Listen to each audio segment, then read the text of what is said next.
Alors, Éphésiens, chapitre 1er, verset 3 à 6, mais nous irons jusqu'au verset 11. Béni soit le Dieu et Père de notre Seigneur Jésus-Christ, qui nous a bénis de toute bénédiction spirituelle dans les lieux célestes en Christ. En lui, Dieu nous a élus. Quand? Avant la fondation du monde, pour que nous soyons saints et irréprochables devant lui. Il nous a prédestinés dans son amour à être ses enfants d'adoption par Jésus-Christ, selon le bon plaisir de sa volonté, pour célébrer la gloire de sa grâce dont il nous a favorisés dans le bien-aimé. En lui, nous avons la rédemption par son sang, le pardon des péchés, selon la richesse de sa grâce que Dieu a répandue abondamment sur nous par toute espèce de sagesse et d'intelligence, qui nous a fait connaître le mystère de sa volonté selon le bienveillant dessein qu'il avait formé en lui-même pour le mettre à exécution lorsque les temps seraient accomplis, de réunir toutes choses en Christ, celles qui sont dans les cieux et celles qui sont sur la terre. En lui, nous sommes aussi devenus héritiers, ayant été prédestinés selon le plan de celui qui opère toutes choses d'après le conseil de sa volonté. Et le peuple du Seigneur dit Amen, Amen et Amen. Nous bénissons le Seigneur pour les écrits de l'apôtre Paul. Nous bénissons le Seigneur pour la profondeur de la révélation qu'il a reçue.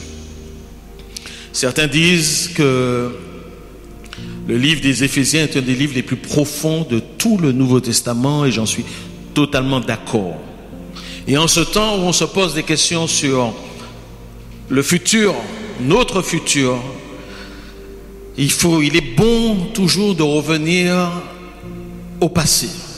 Et nous reviendrons ici, nous revenons non seulement au commencement, mais en réalité nous revenons avant le commencement de toutes choses. Parce que Paul nous dit qu'avant que Dieu n'ait créé quoi que ce soit, il faisait déjà des choses. Et ça c'est très important. Donc nous sommes projetés à une période qui est avant Genèse chapitre 1er, ici. Et c'est très important parce que c'est une consolation et quelque chose qui est là pour nous fortifier. C'est très important de se replonger parce que c'est ainsi que l'apôtre Paul nous dit que nous sommes en lui. J'insiste, les amis. C'est très important de revenir sur ces choses. Il commence à dire béni soit le Dieu et Père de notre Seigneur Jésus-Christ. Ce passage commence avec des éloges. Il faut le louer, il faut l'adorer, il faut l'exalter. Dieu est digne d'être élevé au milieu de ses enfants. C'est vrai ou c'est pas vrai? Je sais que beaucoup de personnes viennent le dimanche et ne viennent pas dans les réunions de prière ou dans des études bibliques parce qu'ils aiment les temps de louange de dimanche matin dans leurs églises. Ils aiment les chants, ils aiment les chœurs, ils aiment la musique, ils aiment le rythme, ils aiment l'ambiance.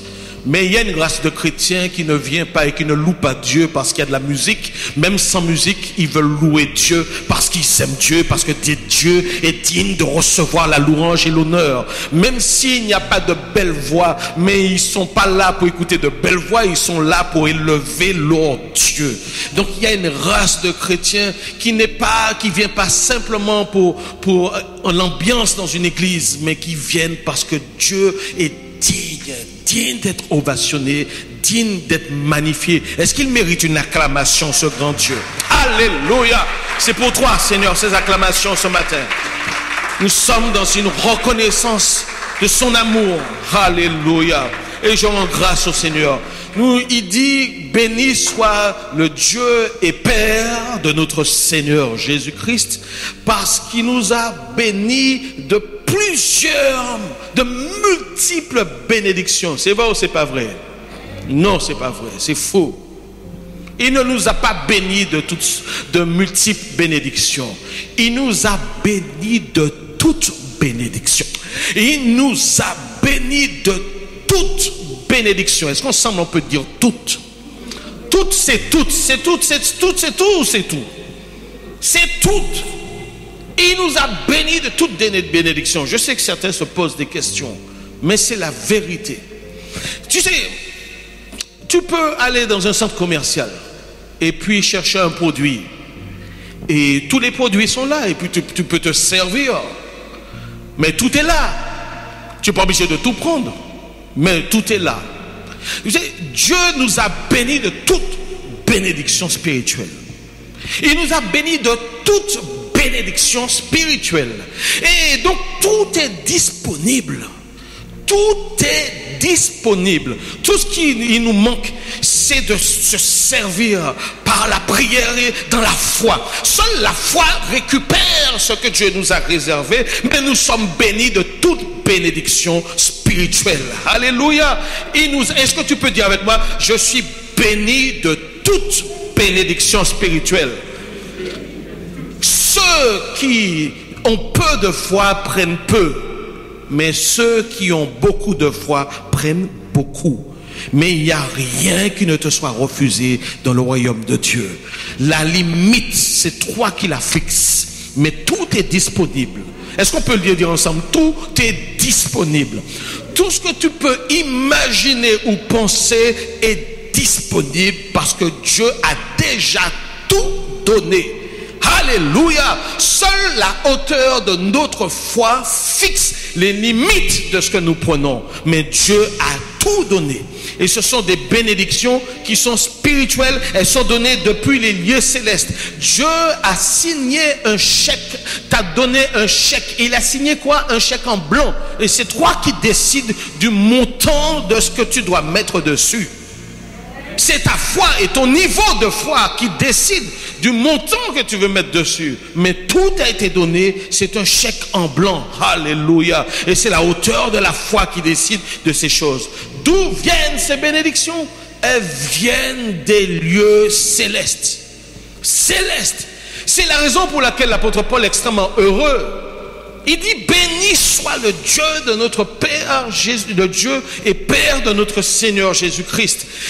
Paul est entré dans une dimension d'adoration où il est complètement submergé par la grandeur et par la puissance de Dieu. Et c'est la raison pour laquelle, en fait, dans les versets 4 au verset 14, on a la liste de toutes les bénédictions. Mais Paul est tellement imprégné de la gloire de Dieu qu'en réalité, dans le grec, vous savez, il n'en fait qu'une seule phrase. Il n'arrive pas à s'arrêter.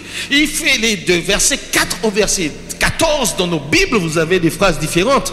Mais dans le grec, on n'a qu'une seule phrase parce qu'il y a une telle impétuosité dans ses sentiments qu'il n'arrive pas à s'arrêter tellement il est ébloui par la grandeur et par la puissance de Dieu. Et 15 fois, il va dire en lui, nous avons été bénis. En lui, en qui? En Christ. Au travers de Christ. En Christ. Et qu'est-ce que ça signifie? Chaque fois que nous lisons en lui, ça signifie tout simplement que en Christ, ça signifie non seulement en unité avec Christ, au travers de Christ, mais au travers de sa personne et de son œuvre. Vous voyez, en fait, ce que Dieu a fait, c'est qu'avant la fondation du monde, Dieu a créé un plan où il avait prévu de créer l'homme. Et il savait que l'homme allait tomber, allait chuter dans le péché. Il a tout de suite prévu, avant la fondation du monde, de nous racheter. Et Jésus s'est manifesté au sein de la Trinité en disant, moi je vais prendre une forme d'homme et je vais mourir pour leurs péchés.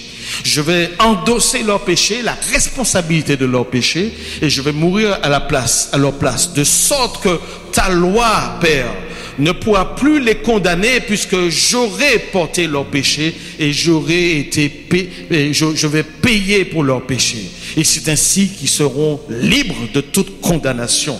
Et vous voyez que c'est au travers de l'œuvre de Jésus, en Christ, que Dieu peut nous bénir. C'est en Christ que nous avons accès au pardon de Dieu, à la rédemption du Seigneur. C'est en Christ que nous avons accès à toutes les bénédictions. Sans Christ, ce n'est pas possible. En dehors de Christ, ce n'est pas possible. Mais tous ceux qui sont en Christ ont accès à la faveur de Dieu. Il est dit il parle du bien-aimé dans lequel nous avons été favorisés. Nous avons la grâce de Dieu, nous avons la bénédiction du Seigneur.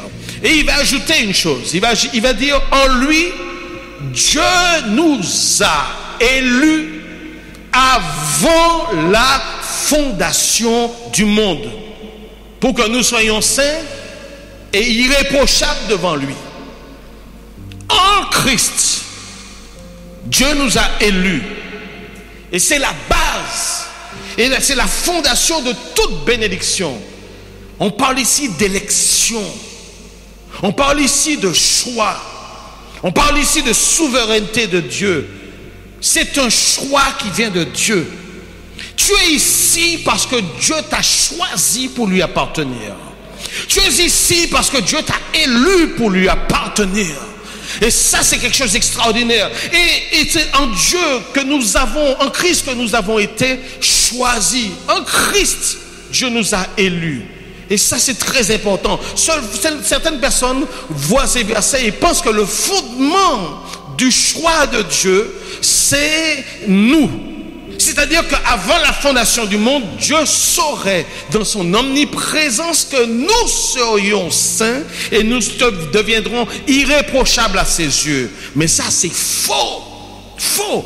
Non, nous avons été choisis pour devenir saints. Pas parce que nous devrions être, nous serions devenus saints dans le futur, mais nous avons été choisis pour devenir saints. Pour être mis à part du péché, pour être mis à l'écart, pour appartenir, pour être consacré, pour lui appartenir. C'est ça la grande différence. Et ce que nous devons savoir, c'est que c'est Dieu qui choisit qui doit lui appartenir. Si vous lisez dans les Actes des Apôtres, vous verrez que même pour Lydie, la Bible dit que Dieu a ouvert son cœur pour qu'elle puisse accepter la parole qu'elle recevait. Dieu dit de Pharaon qu'il a suscité à dessein pour manifester sa gloire. Et certains peuvent se plaindre et de dire, mais comment ça se fait que ce Dieu qui veut sauver tout le monde, mais en même temps fait des choix? Et c'est là qu'on a un souci sur le plan de l'intellectuel, sur le plan de l'intelligence. Parce qu'à la fois Dieu choisit qui lui appartient, mais en même temps Dieu veut que tout le monde soit sauvé. Et en même temps, c'est Dieu qui décide qui doit croire en lui. Et en même temps, il veut que tout le monde soit sauvé.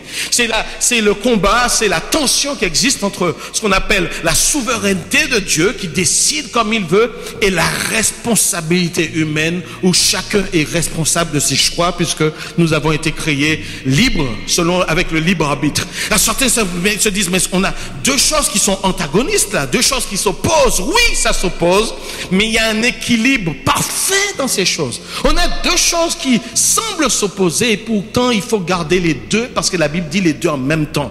Vous savez, lorsqu'on étudie la physique et en particulier la physique quantique, on se rend compte que normalement il y a des corps qu'on appelle des corps qui sont corpusculaires et des corps qui sont ondulaires. Ce n'est pas la même chose, c'est pas le même fonctionnement. Je ne vais pas entrer dans la technique ici ce matin, mais figurez-vous qu'on se rend compte que sur le plan microscopique, en tout cas sur le plan des atomes, ben les choses, les deux formes de corps coexistent en même temps. Et un corps peut être à la fois, en tout cas les atomes peuvent avoir un fonctionnement à la fois corpusculaire, un fonctionnement complètement ondulaire. Et ça, c'est pas possible sur le plan macro, mais sur le plan micro, ça existe. C'est-à-dire qu'il y a des choses qui semblent opposées, mais qui existent en même temps. Et dans notre petitesse, notre petite sagesse humaine, nous comprenons pas comment c'est possible qu'à la fois Dieu veut que tous les hommes soient sauvés et qu'en même temps, c'est lui qui convainc de péché, de justice et de jugement. C'est lui qui choisit. D'ailleurs, il a choisi avant la fondation du monde. Et c'est pour ça que la Bible dit, il n'y a aucun juste, nul n'est juste, nul ne cherche Dieu, nul n'est intelligent. Et pourtant, c'est le Seigneur même qui ouvre les yeux. Si tu as été choisi, alléluia, avant la fondation du monde, c'est que Dieu a fait un choix. Vous savez, moi, quand j'étais un peu plus jeune, j'avais, je sais plus, 9 ans, 10 ans, 11 ans, j'étais inscrit dans un club de football. Ça s'appelle toujours Golden Star. J'étais ici à Fort-de-France, Serge Rouche, pour ceux qui connaissent le stade. Et Et quand on avait des tournois, des rencontres avec des équipes adverses, eh bien en fait, il fallait que le sélectionneur choisisse les meilleurs joueurs pour espérer remporter un maximum de matchs. Et je bénis le Seigneur parce que j'avais toujours été choisi. Aïe, aïe, aïe. Et quand tu sais que tu es sélectionné, que tu es titulaire, eh ben tu es content parce que tu te dis que tu fais partie des meilleurs. Mais je veux te dire qu'avant la fondation du monde, Dieu a fait un choix et il t'a choisi. Aïe, aïe, aïe, aïe. Je ne sais pas si tu as compris ce que je viens de dire, mais avant la fondation du monde, il a fait des choix et il t'a choisi. Tu diras, j'étais même pas encore né. Oui, mais Dieu n'est pas dans notre temps. C'est lui qui a créé le temps. Le passé, le présent et l'avenir sont devant lui. Et lorsqu'il t'a choisi, tu as été sélectionné. Là, la nouvelle, c'est qu'il t'a pas sélectionné parce que tu étais meilleur qu'un autre. Il t'a choisi simplement pour son amour. Dans son amour, il t'a choisi selon le conseil de sa volonté, parce qu'il fait miséricorde à qui il fait miséricorde et il fait grâce à qui il fait grâce. Et donc si nous sommes ici, c'est par la grâce de Dieu. Si tu fréquentes une église évangélique et que tu as reçu Jésus comme Seigneur et Sauveur, tu devrais être heureux parce que tu as été sélectionné pour l'éternité de Dieu. Amen ou pas amen? Alléluia. Et ça c'est glorieux. Je voudrais vous dire les amis que donc ça signifie que nous n'avons pas été bénis lorsque nous sommes arrivés à l'église. Tu n'as pas reçu de don lorsque tu es arrivé à l'église. Tu as été béni avant la fondation du monde.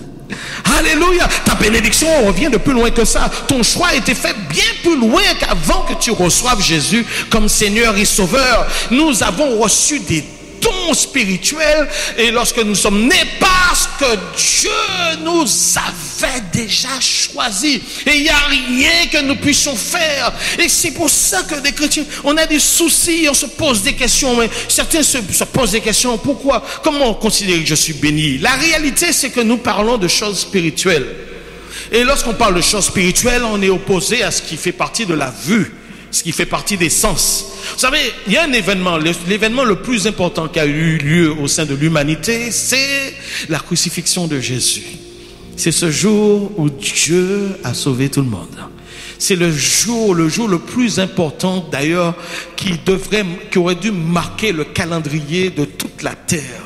C'est le jour où Jésus est mort, le jour où Jésus a pris nos péchés à son compte et qu'il a effacé l'acte dont les ordonnances nous condamnaient, où il a livré notre ennemi en spectacle sur la croix et il a désarmé les autorités, les dominations et toutes ces choses, tous ces princes des ténèbres et des esprits méchants dans les lieux célestes. Et nous avons du mal à comprendre parce qu'en réalité, sur le plan visible, ce n'est qu'un homme parmi plusieurs qui ont été crucifiés ce jour-là. Il n'y a rien de particulier, peut-être la déchirure du voile dans le temple, c'est vrai, oui, peut-être qu'il y a eu des ténèbres à ce moment-là, mais honnêtement, dans l'histoire séculière, c'est quelque chose qui peut passer comme anodin. Mais la révélation, c'est que ça a été le nouveau commencement. Et c'est le nouveau siècle, c'est l'éruption du royaume de Dieu sur la terre. C'est l'ère du salut qui s'ouvre, c'est la défaite de Satan qui commence. Mais dans le physique, dans le naturel, on ne voit pas les choses. Et c'est pour ça que c'est très important que nous ayons la révélation des choses. Parce que si nous nous attachons à ce que nous voyons, nous pouvons passer à côté des réalités spirituelles qui sont bien plus profondes. Et c'est pour ça que dans le chapitre 2, l'apôtre Paul prie le Père afin qu'il illumine les yeux de notre cœur pour que nous sachions quelle est l'espérance qui s'attache à notre appel, quelle est l'infinie grandeur de sa puissance, quel est l'héritage qu'il réserve au sein, dans sa gloire. Et il faut qu'il ouvre les yeux pour que nous voyions autrement les choses. choses que nous voyons. Tu vois, le truc c'est que le chrétien est toujours pris entre deux réalités. La réalité de ce qu'il voit et la réalité de la révélation de Dieu. La réalité de ce qui est sensible et la réalité de ce qui est spirituel. Et tu sais, la réalité c'est que le problème c'est que nous pouvons passer par des moments extrêmement difficiles et nous nous attendons à ce que le Dieu qui est invisible agisse dans des circonstances visibles. Alors qu'en réalité, ce que Dieu veut nous accorder quand les choses deviennent compliquées, c'est qu'il nous accorde une révélation de nous-mêmes. Il ne veut pas seulement changer les circonstances, il veut te révéler qui tu es en réalité afin que tu sois en mesure de prononcer une parole et qui va transformer les circonstances qui sont autour de toi. Alléluia. Et le chrétien mature, c'est une personne qui n'est pas coincée dans la réalité physique, mais qui ouvre ses yeux, ses oreilles à ce que dit Dieu. Et ce que Dieu dit de toi, c'est qu'il t'a choisi avant la fondation du monde pour lui appartenir. Tu es un enfant de Dieu. Tu es un fils de Dieu. Tu es une fille de Dieu. Tu es un prince. Tu es une princesse. Tu n'es pas n'importe qui. Dis à ton voisin, pour moi, je ne suis pas n'importe qui. Oh là là là là. Dis à ton voisin, pour moi, je ne suis pas n'importe qui. Alléluia. Ce que Dieu dit dans sa parole fixe ma position, fixe mon identité. Sans la parole de Dieu, je ne sais pas qui je suis. Je vais vous donner un exemple simple. Élisée est entouré est entouré d'adversaires qui sont en haut de la montagne, qui sont prêts à le déchiqueter. Mais sans révélation, Géasi est dans la panique. Et si on se rend compte, alors qu'ils sont dans des problèmes en réalité, et Géasi pense que c'en est fini d'eux. Donc un sentiment de panique va l'habiter. Et si il s'écoute, il se mettrait à courir dans tous les sens, mais ils sont encerclés. Donc il irait directement tout droit dans le camp de l'adversaire et se faire avoir. Mais parce que le prophète a la révélation de Dieu, il peut rester tranquille. Et parce qu'il est dans une position de foi, il peut prier Dieu pour que l'autre, ses yeux puissent s'ouvrir et voir la vraie réalité, la vraie vérité qui se cache derrière la réalité. Je le répète, vous le savez ici, mais je le répète souvent, il y a une différence entre la réalité et la vérité. La réalité, c'est qu'ils étaient encerclés. La réalité, c'est qu'ils étaient en danger. Mais la vérité, c'est qu'une armée d'anges était placée autour d'eux pour les protéger de leurs adversaires. Et lorsque j'ai la vérité, je peux rester calme parce que je sais que dans les quelques secondes, il y aura de la zizanie dans le camp de l'adversaire. Alléluia. Et par la grâce de Dieu, ils ont tous été aveuglés. Dieu ne peut pas marcher avec des gens qui regardent leur vie selon leur sens, qui analysent leur propre vie selon leur intelligence. Si Joseph avait analysé sa vie en fonction de ce qu'il voyait, de ce qu'il entendait, alors il serait un homme perdu. Mais parce que c'était un homme de l'esprit, parce cet homme recevait des prophéties de Dieu, des révélations de Dieu, alors il a pu accéder au plan, à l'héritage que Dieu lui avait réservé. Tant qu'on fait confiance à Dieu, on est dans le plan de Dieu. Tant qu'on ne désespère pas et qu'on ne se décourage pas, on est dans le plan de Dieu. Dis à ton voisin, arrête de t'inquiéter pour le reste de ta vie. Dis-lui ça pour moi, arrête de t'inquiéter. Nous avons été choisis. Oh Seigneur. Oh Seigneur. Et on a été élus dans son amour. Non seulement selon le conseil de sa volonté, mais dans son amour. En Christ. Ça signifie que quand Dieu me regarde, il me regarde en Christ, au travers de Christ. Et parce que l'amour de Dieu pour le bien-aimé, son bien-aimé Jésus-Christ, est total, et qu'il me regarde au travers de Christ, alors Dieu, son amour qui porte sur moi, est filtré par l'amour qu'il a pour Jésus. Dieu nous aime de la même façon qu'il aime Jésus. Dieu nous aime. D'ailleurs, il nous a prédestinés dans sa gloire pour lui appartenir. Et la Bible dit, ceux qu'il a prédestinés, il les a sanctifiés. Et il nous a prévus pour ressembler à Jésus. Dieu t'aime comme il aime Jésus. Et je veux te dire que ça change beaucoup de choses. Beaucoup de choses. Et il faut que nous le réalisions. Dieu ne nous regarde pas en fonction de nos erreurs. Je sais que dans les églises, on a du mal quelquefois à témoigner. Qui peut venir au micro et dire, moi j'ai violé 3 enfants et j'ai donné ma vie à Jésus? C'est extraordinaire ça. Mais malheureusement dans les églises, lorsqu'on entend ce genre de témoignage, subitement certains vont dire, moi pas moi mais puis c'est mon tas. Moi-même mes enfants, je préfère garder mes enfants à côté de moi. Et ça c'est grave parce que ça signifie qu'on ne croit pas que Dieu puisse transformer des personnes alors qu'on croit que Dieu nous a nous-mêmes transformés. Je ne comprends pas. Si je crois que Dieu m'a transformé, je dois pouvoir croire que Dieu a transformé d'autres personnes aussi. Mais on a besoin. Mais le problème, c'est que dans l'église, voilà, on a du mal à témoigner de ce que nous avons vécu par le passé. Comme si Dieu se choisissait des personnes parfaites pour les mettre dans l'église. Je sais qu'on est rentré dans une phase dans les églises où on ne témoigne presque plus. Et quelque part, on est peut-être en train de faire croire qu'on a toujours été quelqu'un d'honnête, qu'on n'a jamais volé quoi que ce soit, qu'on n'a jamais pris le mari ou la femme de quelqu'un, qu'on n'a jamais fait des bêtises. On fait croire qu'on est des gens qui sont parfaits, des gens qui ne jurient jamais, des gens qui ne trichent jamais. Mais la réalité, c'est que je n'ai rien à faire des personnes qui ont toujours été parfaites. D'ailleurs, personne n'a été parfait. Si tu es ici et si tu es enfant de Dieu dans ton église, c'est parce que tu as été lavé, justifié, purifié, pardonné par le Seigneur Jésus. Alléluia. Et je veux vous dire, les amis, que je bénis Dieu pour tout le monde, mais je suis tellement heureux parce que je préfère avoir affaire à des personnes qui sont sorties de loin, que l'ennemi voulait détruire et qui ont montré et qui sont des témoignages vivants de ce que tu as fait. Alléluia. Que des personnes qui n'ont rien à me raconter parce que tellement ils sont ils sont des personnes parfaites. Amen. Mais je veux te dire une chose, c'est que Dieu, parce que la réalité c'est que Dieu n'a choisi personne en fonction de la façon qu'il était avant. Non, nous avons été choisis avant quoi? Avant la fondation du monde. Et ça, c'est très important. J'en ai parlé à certaines femmes ici, mais peut-être aussi à certains hommes. Il y a des cas, il y a des fois où, en fait, tu sais, tu es une personne intelligente, tu es une personne belle, homme ou femme, peu importe. Et puis, tu as rencontré quelqu'un. Et tu as tout, physiquement, socialement, professionnellement, financièrement, tu as tout. Et tu dis que tu as rencontré l'autre et tu t'es occupé de l'autre personne. Tu t'es marié avec l'autre personne.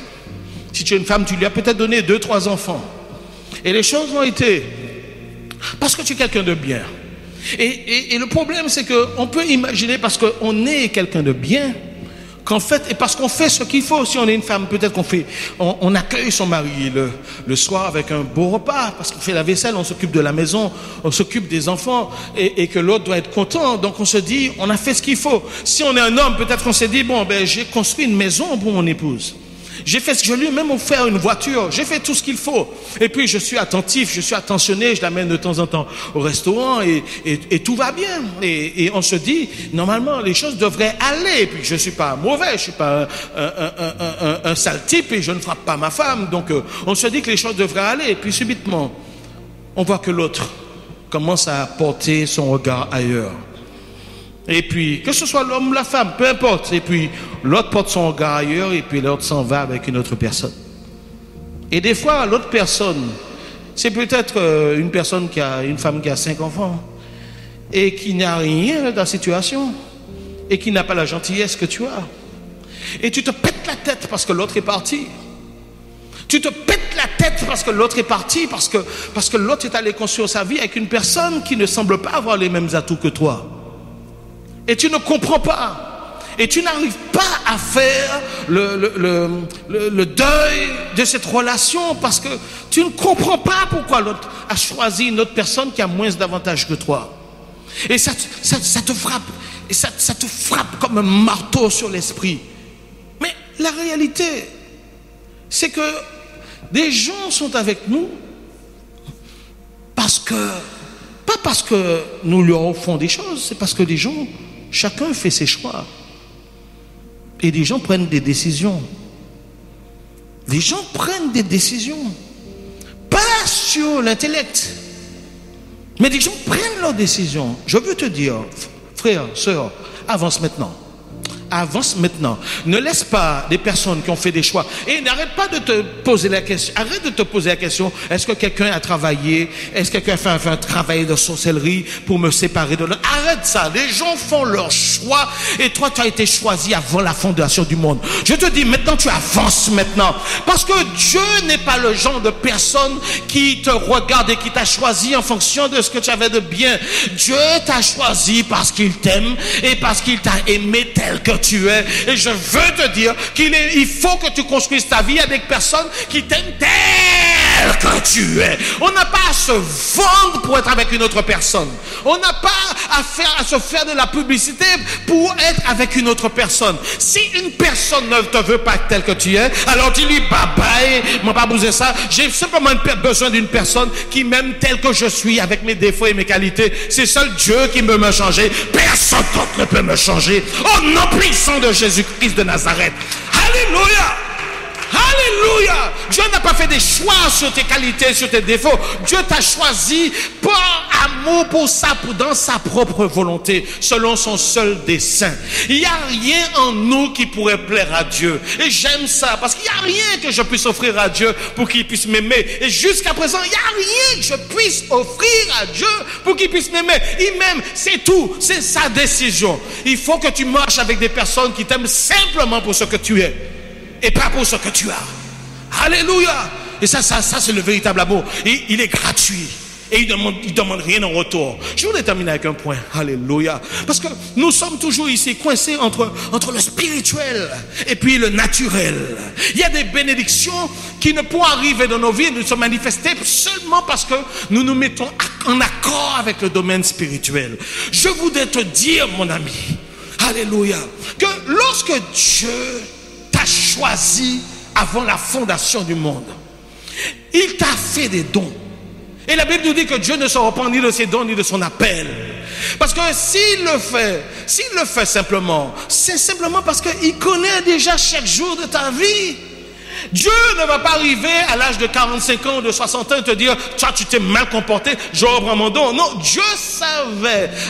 Dieu connaît le nombre de tes jours jusqu'à ton dernier souffle déjà. Et lorsqu'il t'a donné un don, il ne va pas le reprendre parce qu'il t'a donné en sachant tous les jours que tu allais passer sur terre et même toutes les erreurs que tu aurais commises sur terre. Alors, sois rassuré. Mais je voudrais te dire une chose. Et c'est ça qui me fortifie le plus dans la révélation de l'apôtre Paul. C'est que avant la fondation du monde, il nous a choisis. Mais de quel temps parle-t-on? Vous savez, il y a ce qu'on appelle en théologie des anthropomorphismes. Un anthropomorphisme, c'est une expression dans la Bible qui est là pour nous aider à comprendre, qui n'est pas totalement réel, mais qui va nous enseigner quelque chose en fonction de l'état de révélation que nous avons. Par exemple, dans le livre de la Genèse, il est dit que Dieu descendit pour parler à Adam et Ève. Il descendit. Donc, c'est une image pour nous aider à comprendre que Dieu est dans le ciel. Mais lorsqu'on grandit un peu plus dans la révélation de la Bible, on apprend que Dieu est omniprésent. D'accord? Mais là, on est au livre de la Genèse. On est au début de la révélation.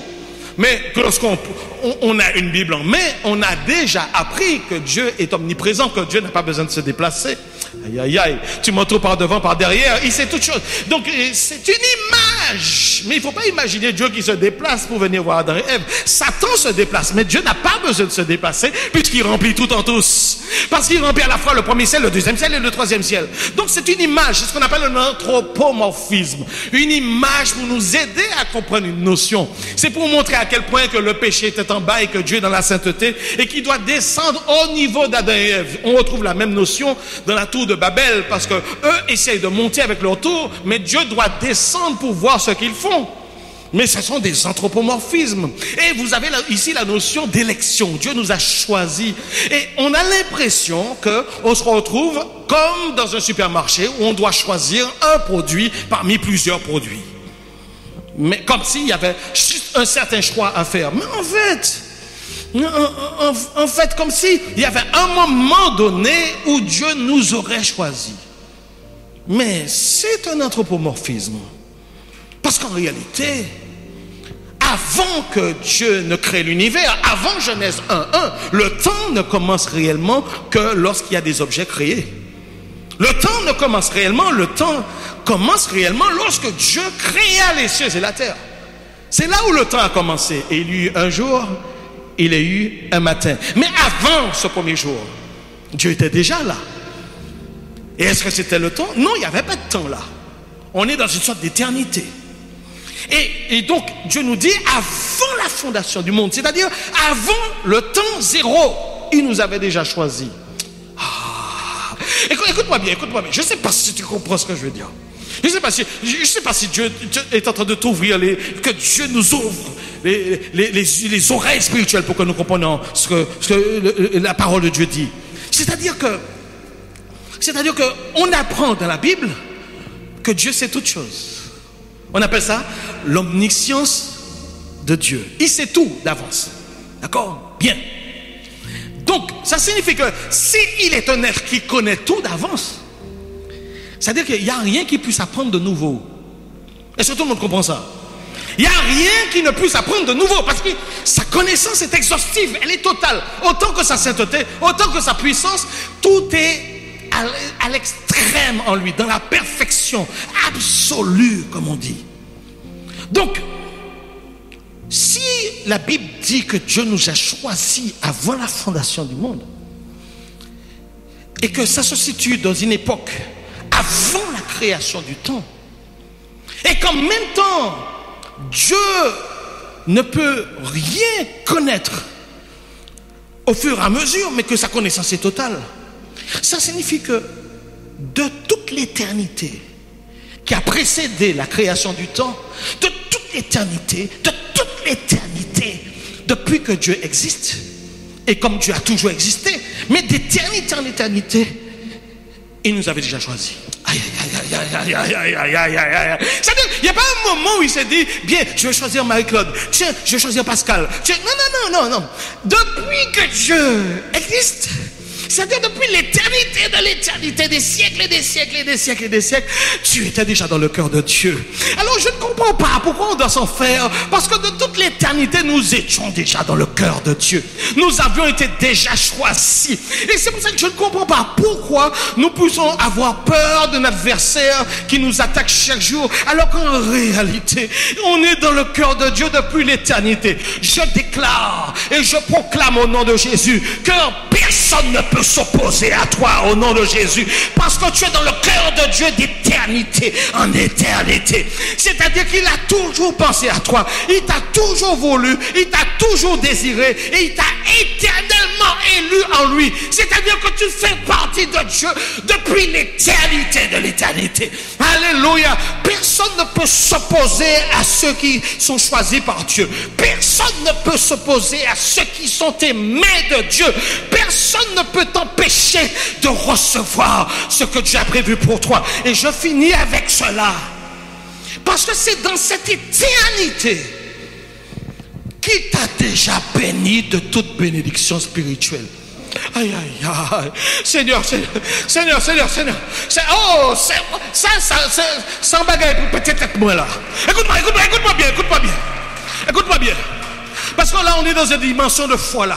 Suis-moi, il faut qu'on aille jusqu'au bout, parce qu'on a terminé là. Mais écoute-moi bien. Il dit qu'il nous a béni de toute bénédiction. D'accord?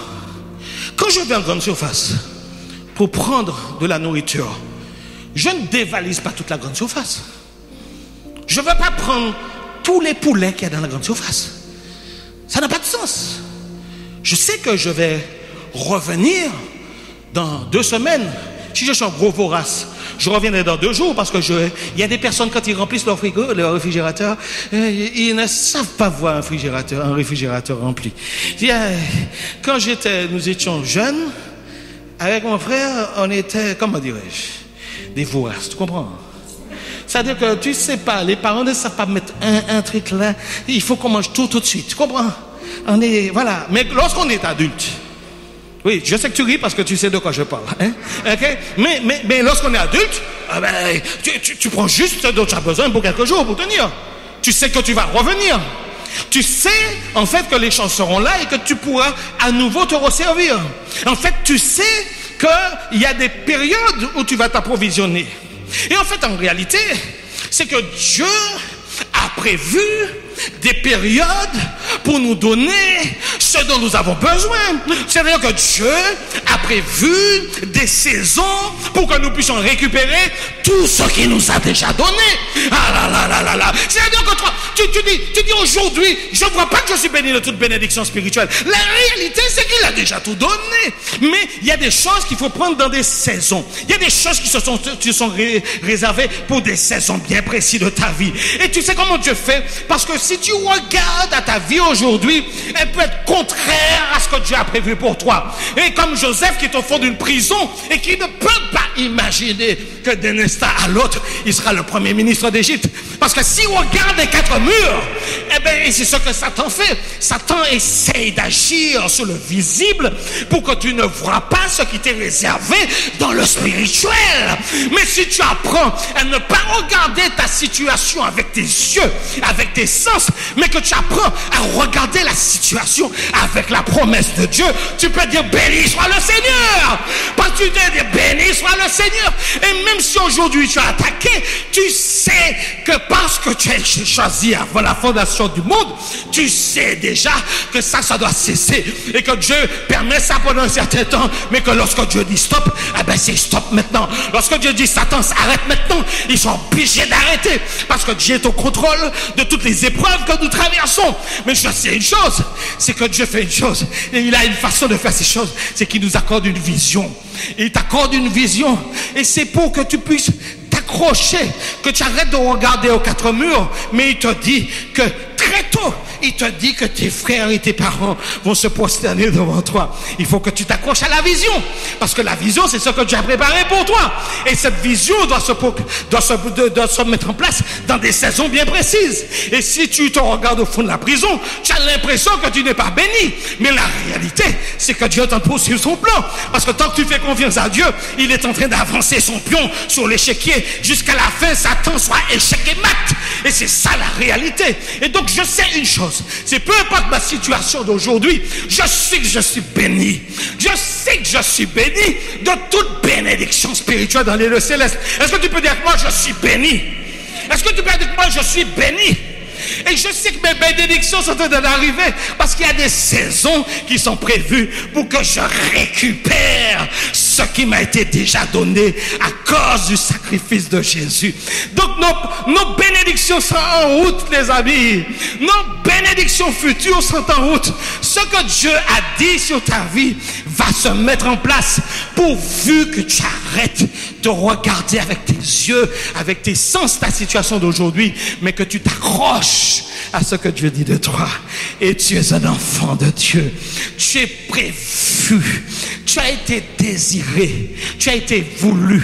Tu es aimé. Tu as été choisi. Tu as été élu bien avant la fondation du monde pour accomplir des choses que Dieu a préparées d'avance pour toi, pour que tu ressembles de plus en plus à Jésus sur la terre et que ta vie soit la manifestation visible de chaque épître de la parole de Dieu. Est-ce qu'on peut se lever, les amis?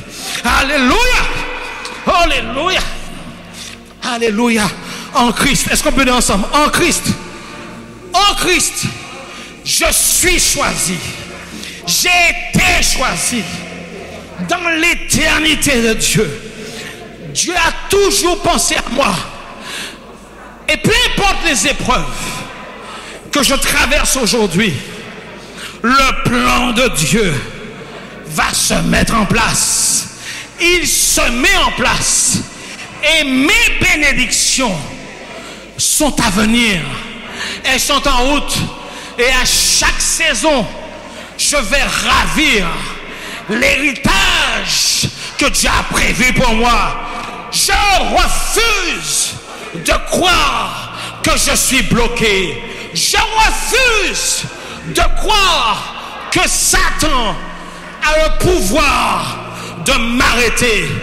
Si je suis en Christ, Qui peut s'opposer à moi? Qui peut arrêter le plan de Dieu? Qui peut accuser les élus de Dieu? C'est Dieu qui justifie. C'est Dieu qui bénit. Et il fait comme il veut. Est-ce qu'on peut donner à notre Dieu une belle acclamation ce matin? Alléluia!